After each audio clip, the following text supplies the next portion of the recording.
Welcome everyone. So glad to have you guys here. We're going to make this quick video today. Something came up and I thought this was an important subject. As a matter of fact, I just wrote an article on LinkedIn about that. If you guys want to connect with my LinkedIn, it's my website, gabebautista.com/LinkedIn. And it'll take you to my LinkedIn page. And you have to remember the longer address for LinkedIn. There's really more content on my website and on my personal Facebook than on my LinkedIn, so you don't really have to go there if you don't want to, but I have written some unique articles there as well. By the way, my website is a little weird at the moment, so if you happen to visit it and you see that the format is a little off, I'm putting out a fire this week and trying to get it working, but no worries, right? It's another day in business and doing stuff, and that happens. So I wanted to talk about outsourcing social media, and the question came up today, and this is something that I've been saying for a while, but I think that is something that is, again, so important, and it goes back, because everything goes back to the fundamentals, right? One of my mentors used to say, Gabe, their fundamentals are not everything, they are the only thing. And that is so true. If there's anything that is everlasting and doesn't change, because these fundamentals are based on the principles, and we talked about in a previous video about how these principles are like laws. They're like the laws of gravity. There's some of these principles are supported in physical laws. For example, the second law of thermodynamics, which says that in a closed system there's entropy. In other words, things will tend to greater disorder instead of greater order. Things tend to break down. A house needs to be maintained. You can't just leave it. Everything tends to break down. Energy needs to be injected into something. If not, it breaks down. Even stars break down. Eventually, the sun will run out of hydrogen to convert to helium at the rate of 4 million tons a second. That's a lot. But eventually, it'll run out, and it'll will be probably long gone. But you know, that's the those are sort of principles that always happen. But there are other principles that are more intrinsic, more of the heart. In this case, social principles. So these principles are, some people call it MTP, other people call it culture, other people call it mission, other, like mission statement. Other people call it hedgehog concept. Now, these are not all exact the same thing, but MTP means a massive transformative purpose, by the way. These are not exactly the same thing, but these are like the seeds that you plant on the earth as far as your business, your idea, and that's your sort of your main thing. So if your massive transformative purpose is to make more money, again, you can see how that's not massive. That's somewhat transformative to you, and I guess that's sort of a purpose, but it's not really going to take hold. So these are the things that we communicate in our messaging, it should be, right? It should be something. What is it that we're trying to get people to do? Why should they trust us? I had a meeting with this with a good friend of mine, Jesus, and he was talking about the principles of a relationship, and I thought this was pretty cool. He said trust, like, and respect, right? And this was like a triangle, he put it, which I thought this was pretty helpful. And so in a relationship, in any kind of relationship, you need trust, but you also need respect, and they need to like you. If they trust you but they don't respect you and like you, well, you're the nice guy, okay? And then if they respect you but they don't really like you or trust you, then maybe you're like a jerk, or maybe you're some kind of like surface, maybe too cocky, too right? If they like you but they don't necessarily trust you or respect you, they might just hang out with you in parties, and that's it, okay? So these are the things that we're communicating. Now, why am I going into this? Because as opposed to, there might be things in your business, and I talk about it in the article that I wrote. There are things like that you want to outsource in your business. There are manual things, there are repetitive things, even complicated things like I do some done-for-you services in the space of digital marketing, like PPC, pay-per-click. So maybe you want to outsource that, or even like Facebook advertising. These platforms, they get pretty complicated, and maybe you want to outsource some of those things. Maybe you want to outsource your web design. Okay? Maybe you want to, there are all kinds of things you want to outsource, but you do not want to outsource your social media. Why? Well, social media is something that we've been talking about for a while, right? It's something that we hear so much about. It seems like it's the cause of every plague, and is the plot of every movie, and it's the the thing that everybody says, maybe in business, oh, what you need to do is a good social media strategy, right? But what is social media?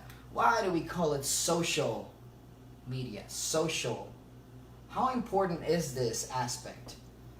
I tell you guys, social is, so like, I have passions, right?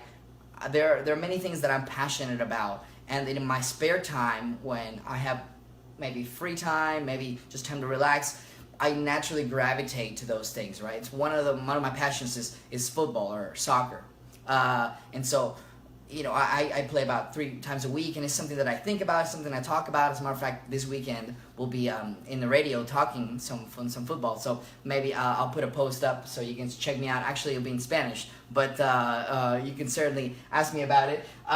And so if the brain had a passion, which it does, and this is my whole point, when it's not thinking mathematically or analytically, when it's not solving problems, when it's not doing kinds of, what is the brain's passion? The brain's passion is social.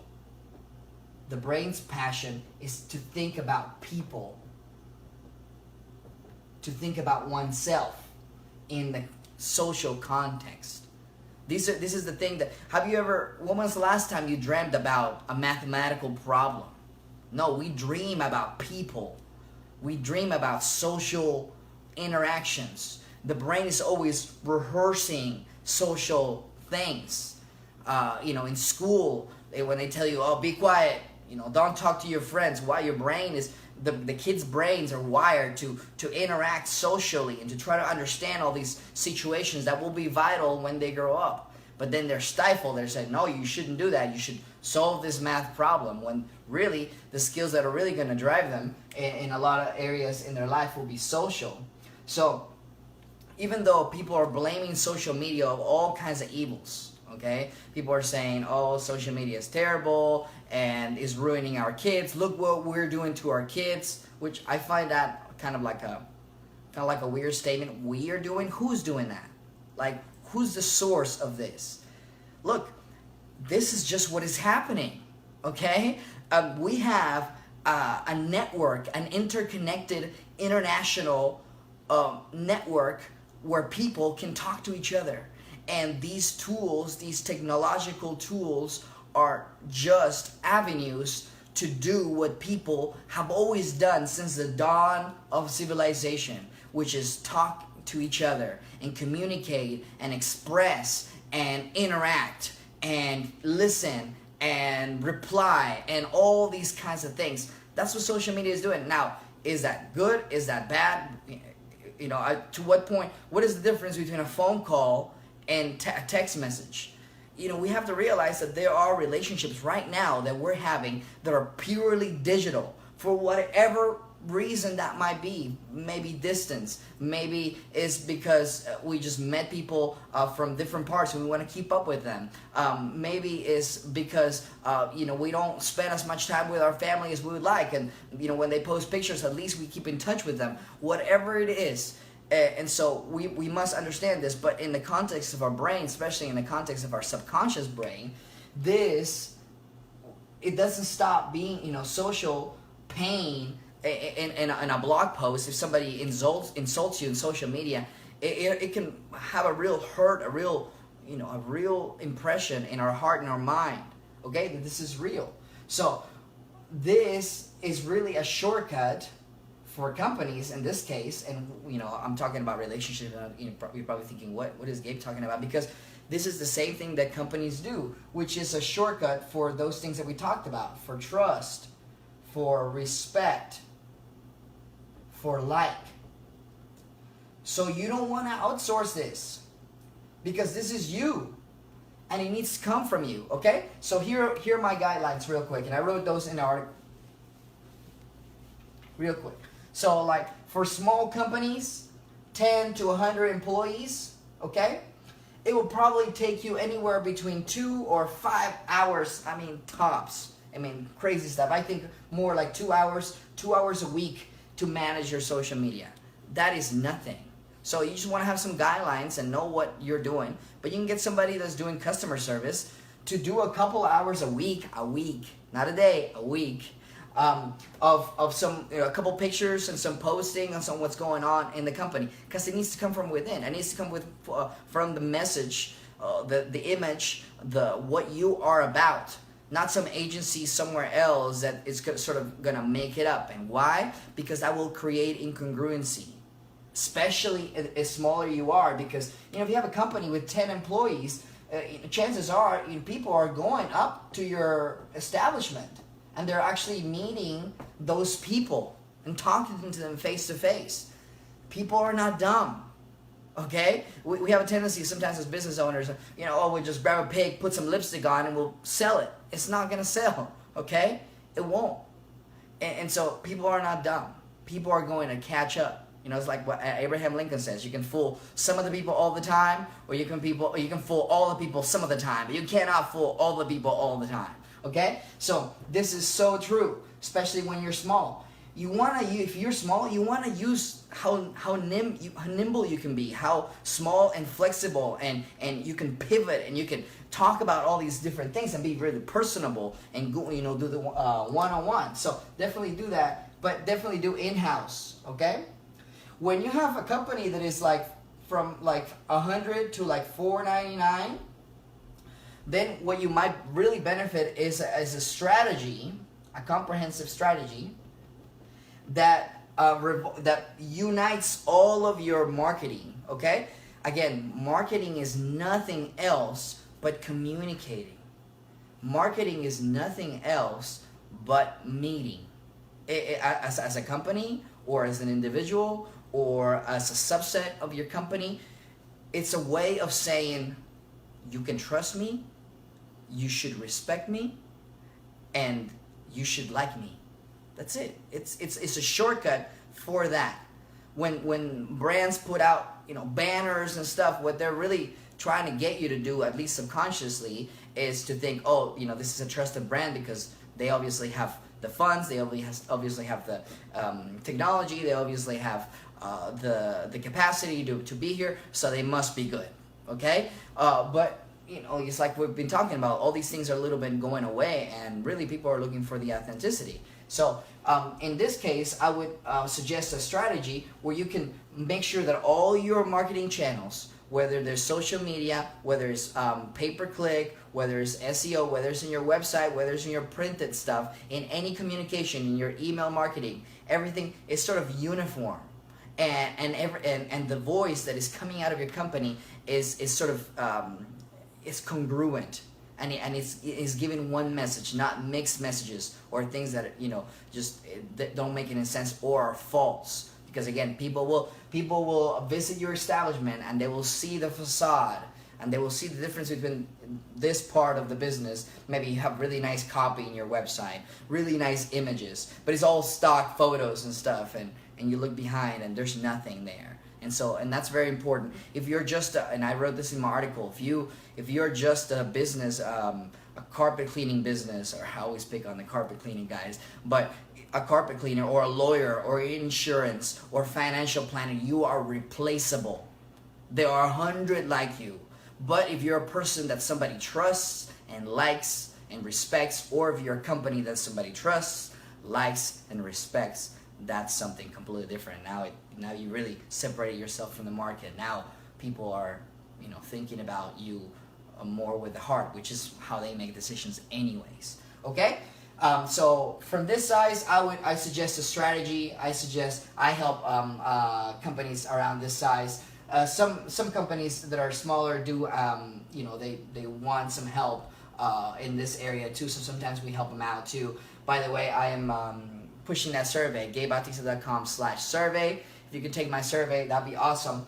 That's how I can group people in different buckets and help more people. And so strategy, this would be really helpful to group all the things together. Now, bigger companies, 500 employees or more, now you can start considering, is outsourcing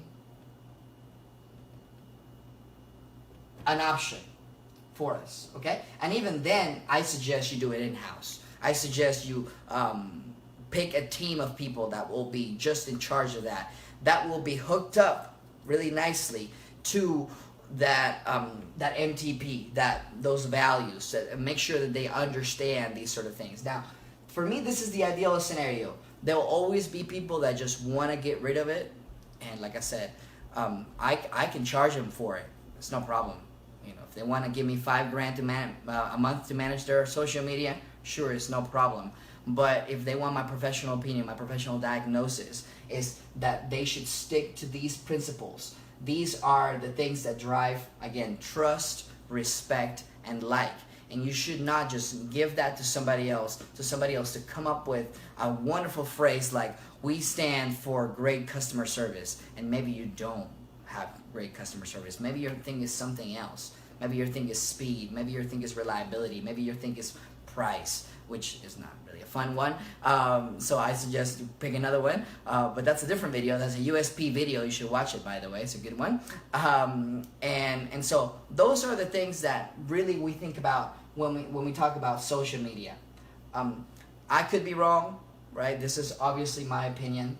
And it is my opinion supported on social studies of the brain, the way people make decisions. Also feedback that I get from clients, from customers, my own empirical evidence, of course. And so yeah, even small companies that are really, they have the people and they have the time to put in, sometimes they do a really poor job and they really need some help, but they just need some pointers. As a matter of fact, I have a couple of booklets that I wrote, that are sort of, okay, this is what you need to do, and I sort of license them, I guess, to different ones in different sizes, so that they have some pointers. Okay, these are the things that we should be looking out for, and then just create some processes. Again, this is so important, especially, and I was talking to this to somebody this morning. As you grow, right? Maybe you're right here somewhere. Maybe you have 25 employees or something, and your goal is to to get to be a big company or a bigger company,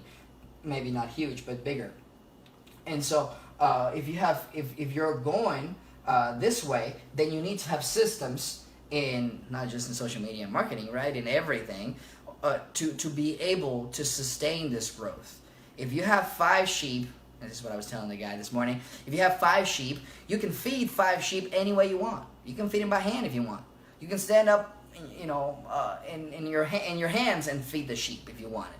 But if you have 1,000 sheep, now you have a bigger problem. And so if you're gonna hire feed them by hand, you're gonna have to, hire 500 people to do it. And there goes your profit. So you want to have a system that, even though it's only 5 sheep at the moment, even though it's something small at the moment, again, with social media, with anything, later you'll be able to add 100 or 500 or 1,000 to it, and that system to be able to hold. And you want to do that before you need it, before somebody drops off the 1,000 sheep, and now you're sitting there going, now how do I feed the sheep? Okay? So that's what you want. That's my professional advice. This is the advice that I give my clients, my prospects, people that buy consults from me, and they pay me quite a little bit of money to just talk to me about this. So this is what I advise for them to do. This is very important.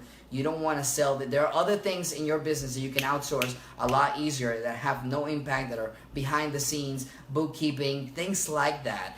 But the direct contact of your customers, maybe they send you a request, maybe they have a specific question as a message or as a comment, and you want to be personable. That is the whole power of social media. If not, it would be some kind of a blog. If not, it would be a letter, snail mail. And I'll just get back to them whenever they want. But now the customer has so much leverage. Have you guys seen the viral post of the husband that was asking why, I think it was Cracker Barrel, fired his wife, and how it went viral? He had a reach that not too many years ago, only corporations would have that amount of reach, and now everybody's talking about that. And guess what? Cracker Barrel company, the company, is on everybody's site. Like